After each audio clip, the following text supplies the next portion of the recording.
तो फिलहाल अभी हम हैं न्यू दिल्ली रेलवे स्टेशन पे और आज जिस वंदे भारत में हम सफ़र करने वाले हैं ना, वो भारत की पहली और मुझे लगता है कि जितनी भी वंदे भारत अभी इंडियन रेलवे के नेटवर्क में चल रही है ना, उन सभी से सबसे तेज़ है। जी हाँ, बिल्कुल सही। आज हम ट्रैवल करने वाले हैं train number 22436 New Delhi Varanasi Vande Bharat Express में और आज जर्नी होगी इसके एग्जीक्यूटिव क्लास में। मज़ा आने वाला है क्योंकि 750 किलोमीटर की दूरी को सिर्फ 8 घंटे से भी कम के वक्त में हम पूरा करने वाले हैं। आज होली है तो ट्रेन में गुलाल लगा के सभी पैसेंजर्स का स्वागत हुआ।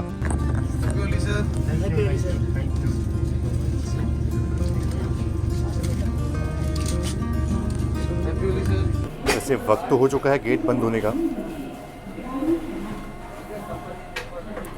बिल्कुल 6 बजे ट्रेन यहाँ से निकलती है। हालांकि अब देखो गेट बंद होने के संकेत जो है वो अब फाइनली हो गए।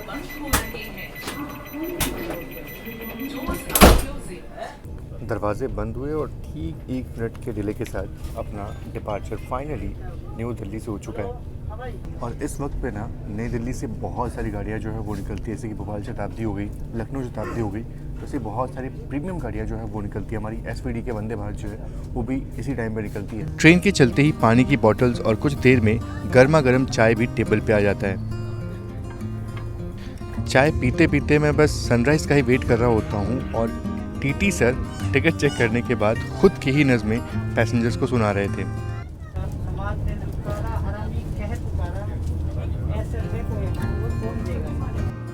I'm a traveling spirit, I've seen many shores, from the West Pacific to the island of Kenya. They treat me like a son anywhere I go, and even though no one can tell, I still feel that I'm alone, I'm alone. ये तो महाराजा की livery president वाली गाड़ी लग रही है मेरे को। बिल्कुल वही लिवरी है ये तो। ऐसा लग रहा है कि प्रेसिडेंट स्पेशल है कोई, तो हाई अथॉरिटी जो है वो ट्रैवल कर रहा है इसमें। चलो अच्छा है, कैप्चर हो गया। बाकी अगर बात करूँ ना इस गाड़ी की ना, तो इस गाड़ी ने मुझे कभी भी मतलब ऐसा नहीं है कि मुझे निराश किया हो। नहीं सर, बस इतना काफ़ी है। Thank you so much. तो इस ट्रेन की केटरिंग ना मुझे बहुत ही अच्छी लगती है, बहुत ही उम्दा लगती है। और खाने की बात करें तो इस गाड़ी का और जितने भी वंदे भारत में मैंने ट्रैवल किया हुआ है ना, उनसे कोई मुकाबला है ही नहीं। I'm alone. Leave me stranded, I know how to handle it all on my own. On my own. तो फिलहाल स्किप कर रहे हैं अभी अलीगढ़ जंक्शन को।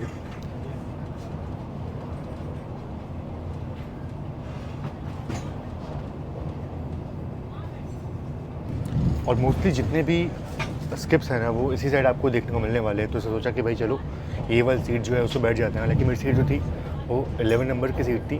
वैसे ट्रेन खाली है, होली का दिन है, इसलिए कहीं भी आके बैठ सकता हूँ मैं, कोई दिक्कत की बात नहीं है। I have learned that no one else can carry this load. It's a train where I'm the only passenger on board. तो आज ना मैं ट्रैवल कर रहा हूँ एग्जीक्यूटिव क्लास में और इसकी सबसे अच्छी बात ये है ना कि जो सीट्स जो हैं वो बहुत ही कंफर्टेबल है।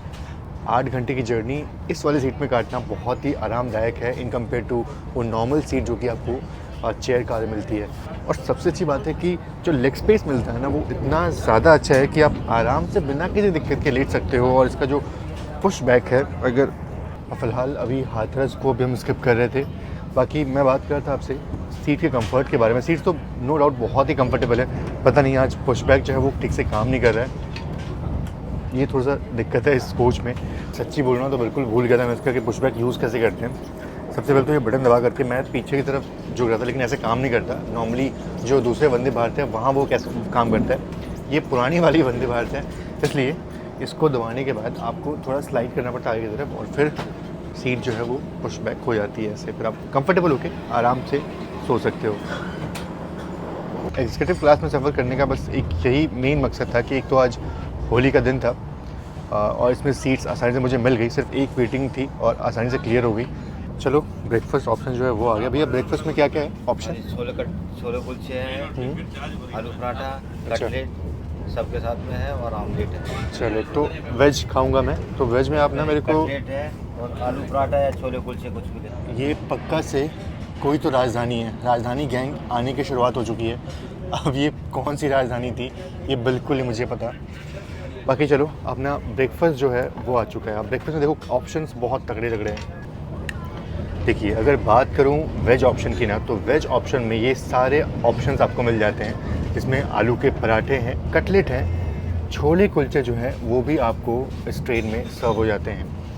हालांकि ये सारी चीज़ जो है मैं खाने नहीं वाला, सिर्फ पराठे और कटलेट जो है वही टेस्ट करने वाला हूँ। छोले कुलचे जो है वो एज़ इट इज़ मैं लौटाने वाला हूँ, सिर्फ आपको दिखाने के लिए कि इस ट्रेन के एग्जीक्यूटिव क्लास में आपको क्या क्या ऑप्शंस देखने को मिल जाते हैं। और फटाफट जो ब्रेकफास्ट है ना वो अब कर लेते हैं। सबसे पहले जो है अपना फेवरेट पराठे जो है वो ट्राई करूँगा। बहुत ही उम्दा, हाईवे पे ढाबों पे जो पराठे मिलते हैं ना बिल्कुल वैसा ही टेस्ट है इसका। मैं ये नहीं बोलूँगा कि ये मेरा one of the best cutlet मैंने खाया है किसी भी ट्रेन में, ऐसा नहीं है। इससे अच्छे कटलेट जो है मैंने ऑलरेडी खाया हुआ हूँ, लेकिन ये कटलेट जो है वो अबव एवरेज है, काफ़ी अच्छा है, टेस्ट काफ़ी बढ़िया है। तो देखो ट्रेन में आपको क्वांटिटी जो है वो तो मिलती ही मिलती है, बहुत सारे ऑप्शन जो है वो आपको मिल जाते हैं और टेस्ट वाइज इस गाड़ी का कोई कंपैरिजन नहीं है अगर मैं वंदे भारत की बात कर रहा हूँ तो। और जस्ट अभी ब्रेकफास्ट कर ही रहा था कि टुंडला जो है वो उसके हो रहा है। और यहाँ पे ये कौन सी राजधानी है? ये मेरे ख्याल से डिब्रूगढ़, बिल्कुल ये है डिब्रूगढ़ राजधानी, जो कि फ़िलहाल टुंडला को स्किप कर रही है और हमारी ट्रेन भी टुंडला को स्किप कर रही है।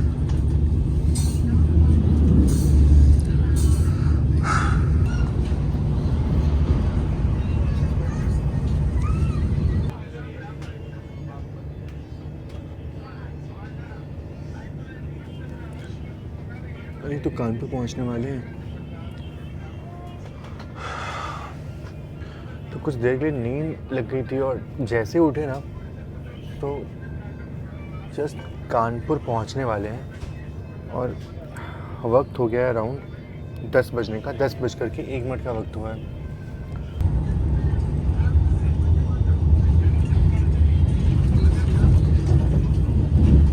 यात्रीगण कृपया ध्यान दें, आपकी गाड़ी वंदे भारत कानपुर प्लेटफार्म नंबर 5 पर पहुंच रही है। दरवाजे राइट साइड खुलेंगे।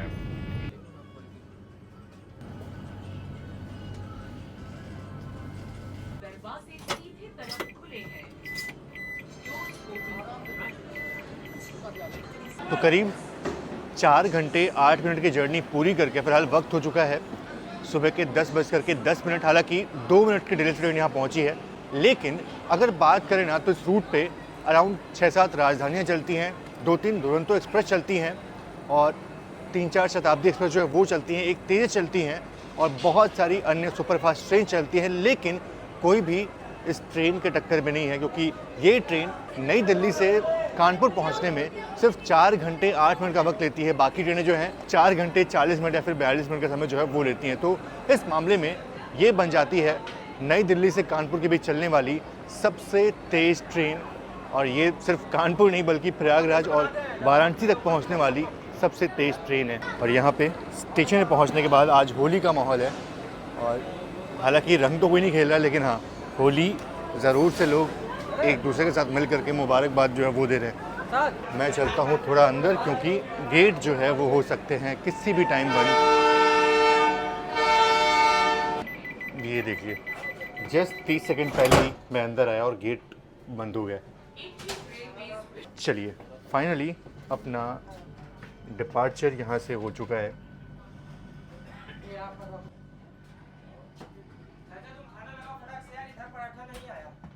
मुझे आज भी याद है वो दिन जिस दिन पहली बार ट्रेन इनॉग्रेट हुई थी।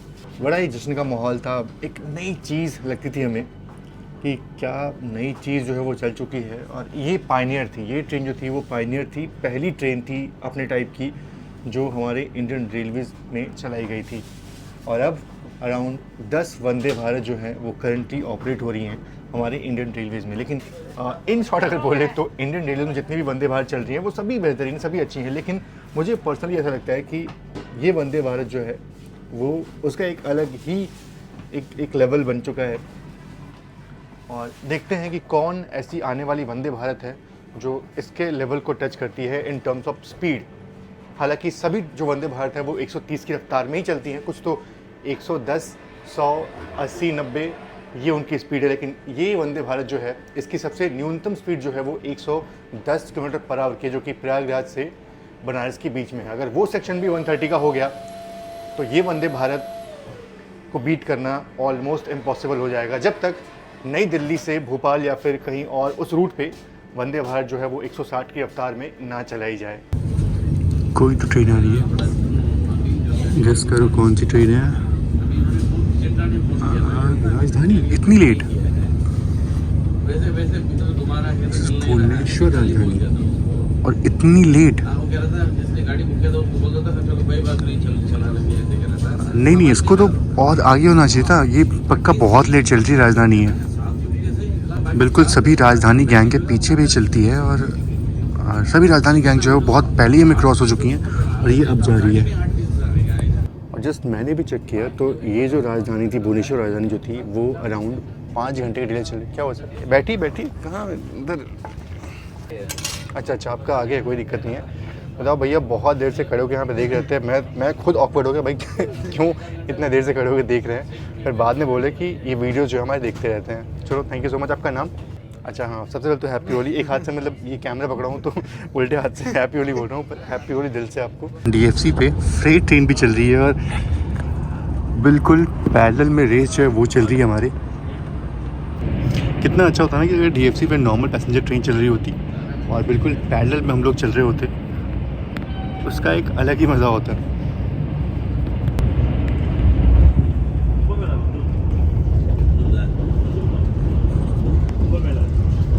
अभी ट्रेन की रफ्तार 130 किलोमीटर पर आवर की है और कंटिन्यूस ट्रेन इसी रफ्तार में चल रही है, क्योंकि बहुत ही प्रायोरिटी है इस ट्रेन को इस रूट पे।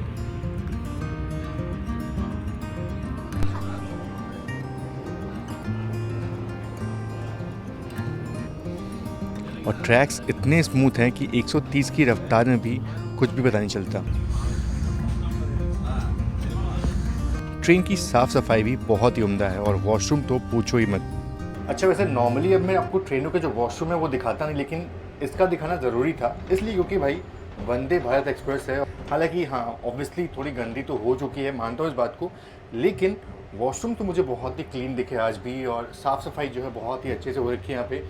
ये एरिया पहले खुला हुआ करता था ताकि हम यहाँ से फ़ोन बाहर निकाल करके हम शॉट लेते थे, लेकिन अब वो पूरा सील पैक हो चुका है, जैम पैक हो चुका है, तो कोई भी स्कोप नहीं है कि आप यहाँ से बाहर देख पाओ। तो हाँ, वॉशरूम तो बहुत ही क्लीन है। देखो क्या बढ़िया लाइटिंग जो है वो की गई है यहाँ पे, तो वॉशरूम्स लिटरली बहुत ही क्लीन है। अब नीचे मैं आपको दिखाऊंगा नहीं, बट आप समझ जाओ कि इस वंदे भारत एक्सप्रेस का वॉशरूम फ़िलहाल तो मुझे क्लीन दिख रहा है। अच्छा, ट्रेन की रफ्तार तो अच्छी खासी है, और एक चीज़ आप नोटिस कर रहे हो, अगर मैं आपको थोड़ा सा जूम करके दिखाऊँ तो आप ट्रैक के साइड में देखो तो फेंसिंग जो है वो हो रखी है, और मैं देख रहा हूँ कि ये जो फेंसिंग है ना बहुत दूर तक हुई है। हालांकि कुछ स्पॉट पे फेंसिंग जो है वो अधूरी है, नहीं हुई है, लेकिन अगर ये फेंसिंग पूरी हो गई ना तो यकीन मानिए, मैं बिल्कुल सही बोल रहा हूँ, अगर ये फेंसिंग जिस दिन पूरी हो जाती है ना, ये जो ट्रैक है ना, ये 160 की रफ्तार में चलने में बिल्कुल फिट हो जाएंगे और गाड़ियाँ इस पर 160 की रफ्तार में दौड़ेंगी। बस ये फेंसिंग नहीं होती है, इसलिए दिक्कत होती है लोको पायलट्स को। जब भी कोई कैटल जो है वो सामने आ जाता है, कोई लोग सामने आ जाते हैं, तो अचानक से ब्रेक मारने में दिक्कत होती है, इसलिए फेंसिंग होना बहुत ज़रूरी है। हाँ, तो टीवी में देखा है तुमको? आपने टीवी में देखा है? अच्छा, गाड़ी में घूमते रहता हूँ। आप कहाँ से हो? दिल्ली से हो आप? अच्छा, चलिए, दोपहर के 12 बज चुके हैं और फाइनली ट्रेन जो है वो पहुँचने वाली है प्रयागराज जंक्शन। बिल्कुल ऑन टाइम पहुंच रहे हैं हम, 2 मिनट बिफोर टाइम पहुंच जाएंगे अगर ट्रेन रुकी नहीं तो। प्रयागराज जंक्शन स्टेशन पर पहुंचने वाले हैं।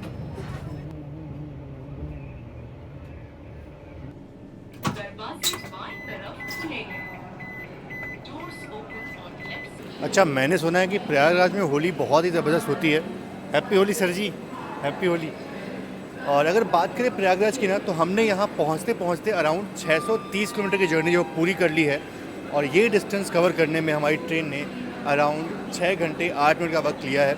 अगर मैं बात करूँ प्रयागराज की, तो संगम नगरी है और ये जंक्शन रेलवे स्टेशन इसलिए है क्योंकि यहाँ से ना बहुत सारी लाइनें जो है वो अलग हो जाती हैं। एक लाइन इधर से हम आ रहे हैं यानी कानपुर सेंट्रल की तरफ से, वो लाइन हो गई। एक लाइन यहाँ से निकल जाती है मिर्ज़ापुर की तरफ, जो कि नॉर्मल जो राजधानियाँ हैं उस रूट से होकर जाती हैं प्रयागराज चौकी होकर के। और एक रूट यहाँ से निकलता है फाफा मऊ की तरफ, जहाँ से हमारी जो नॉर्मल ट्रेनें हैं जो भदोही के रास्ते जाती हैं बनारस की तरफ, एक वो रूट हो जाता है। और एक ये रूट जिधर हमारी ट्रेन जाने वाली है वाया ज्ञानपुर रोड होते हुए बनारस तक। तो ये सारे रूट जो है वो यहाँ से निकलते हैं और इसीलिए प्रयागराज जो है एक बड़ा जंक्शन है। बिल्कुल सही टाइप में अंदर है ना भैया? अरे होली के दिन आप लोग बाहर हैं, होली नहीं मनाएंगे आज? और मनाएंगे वाराणसी से वापसी। अच्छा, वापसी में मनेगा होली? इसमें ट्रेन में या ट्रेन के बाद? चलो ठीक है, पहुंचने के बाद 1 घंटा लगेगी ना। तो वहाँ मनाएंगे। चलिए, हम भी जब तक घर पहुँचेंगे तब तक होली ख़त्म हो जाएगी। रात को पहुंच जाएगी। चलिए, हैप्पी होली आपको।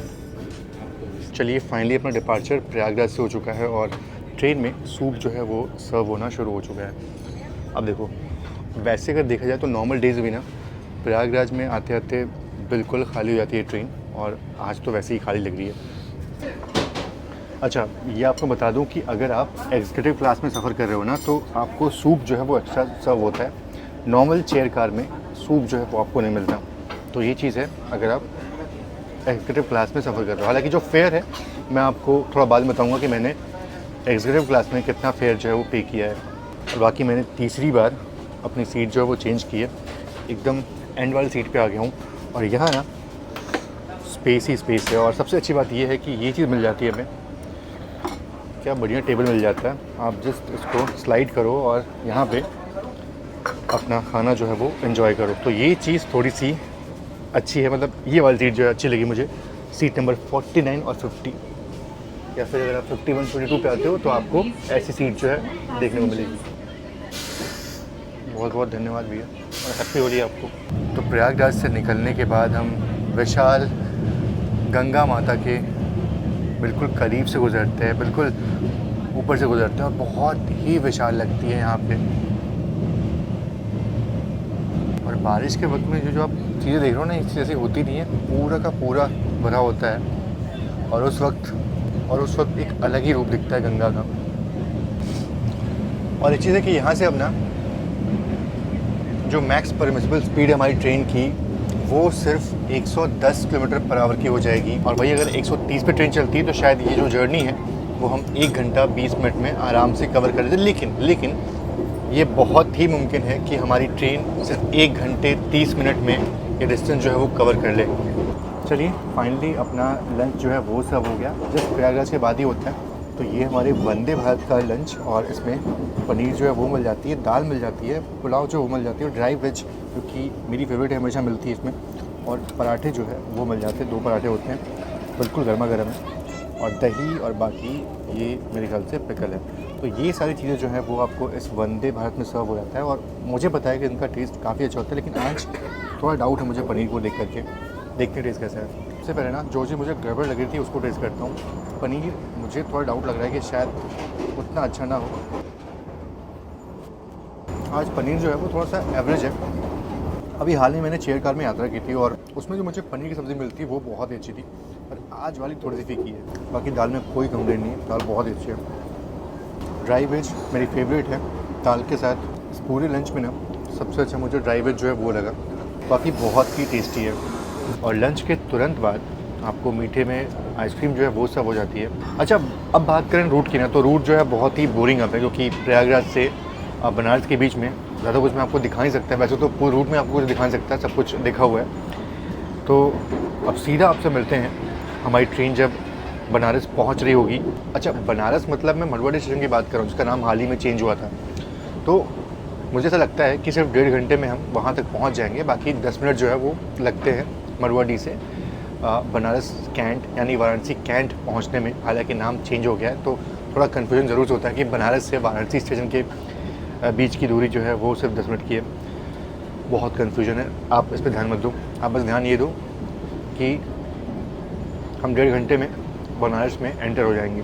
वक्त हो रहा है 1:36 और हम अभी फ़िलहाल मरवाड़ी रेलवे स्टेशन यानी कि बनारस रेलवे स्टेशन को क्रॉस कर रहे हैं। अब देखिए करीब 12:10 में वहाँ से निकले थे और अभी हो रहा है 1:30 यानी कि जैसा मैंने प्रेडिक्ट किया था कि 1.5 घंटे में हम बनारस रेलवे स्टेशन को क्रॉस कर देंगे, पहुँच जाएंगे, बिल्कुल वैसा ही हुआ है।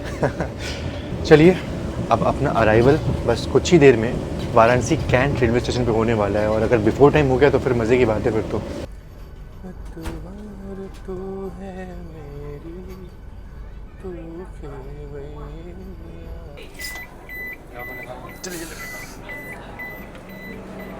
तो फाइनली पहुंच चुके हैं अपने होम टाउन वाराणसी।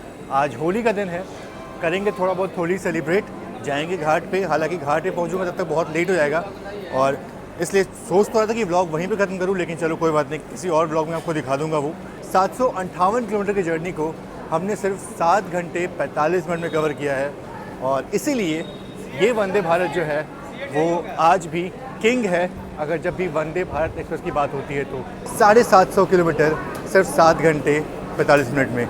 चलिए इस ब्लॉग को यहीं पे ख़त्म करते हैं। आप सभी को होली की बहुत बहुत शुभकामनाएं और जो लोग मेरे ब्लॉग्स रेगुलर देख रहे हो ना, उन सभी को मेरा तहे दिल शुक्रिया।